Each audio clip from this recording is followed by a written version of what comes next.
Gas সংকটে অচল হয়ে পড়েছে দেশের বাণিজ্যিক রাজধানী চট্টগ্রাম। বাসাবাড়িতে দিনের বেশিরভাগ সময় জ্বলছে না চুলা, ঘন্টার পর ঘন্টা লাইনে দাঁড়িয়েও গ্যাস পাচ্ছেন না সিএনজি চালকরা। অন্যদিকে শিল্প কারখানায় গ্যাস না পেয়ে কমছে উৎপাদন, সেই সাথে বাড়ছে লোডশেডিং। সব মিলিয়ে চরম ভোগান্তিতে নগরবাসী। বিস্তারিত জানাচ্ছেন একে আজাদ।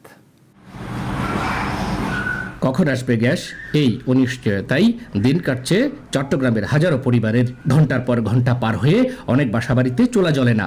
পরিবারের জন্য খাবার রান্না করতে বিপাকে অধিকাংশ নগরবাসী।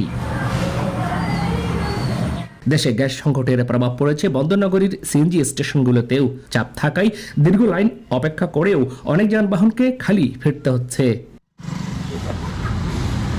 ঘন্টার পর ঘন্টা সময় নষ্ট হওয়ায় আয় কমছে চালকদের। এই অবস্থায় পরিবার চালানোই কঠিন হয়ে পড়েছে। চারটে বামে গেছি, বামে যাই আসে আমি গ্যাস পাই নাই। বাড়তে রোডে নামতে হবে, এছাড়া তো আমাদের কোনো কিছু নাই, যেহেতু আমাদের বাল বাচ্চা পর্যন্ত উপাস করতেছে।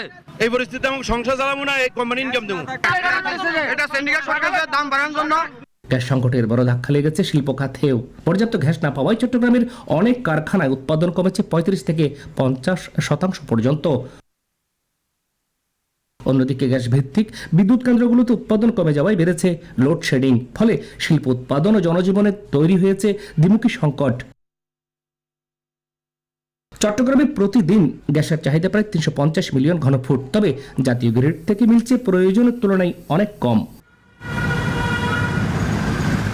আগামী 2 দিনের মধ্যে পরিস্থিতি স্বাভাবিক হওয়ার আশা করছেন Karnaphuli gas distribution company limited KGDCL. আমাদের বরাদ্দ আসলে এখন যেটা পাওয়ার কথা 225, আমরা সেটাও আমরা পাচ্ছি না, আরো কম পাচ্ছি।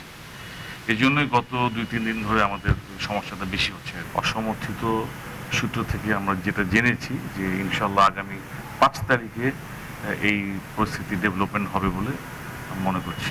মহেশখালীর ভাসমান এলএনজি টার্মিনালে কারিগরি ত্রুটির পর সরবরাহ আরও কমে যায়। সীমিত গ্যাস রেশনিং করে বিতরণ করা হলেও পরিস্থিতির তেমন উন্নতি হয়নি। একে আজাদ, নাগরিক, চট্টগ্রাম।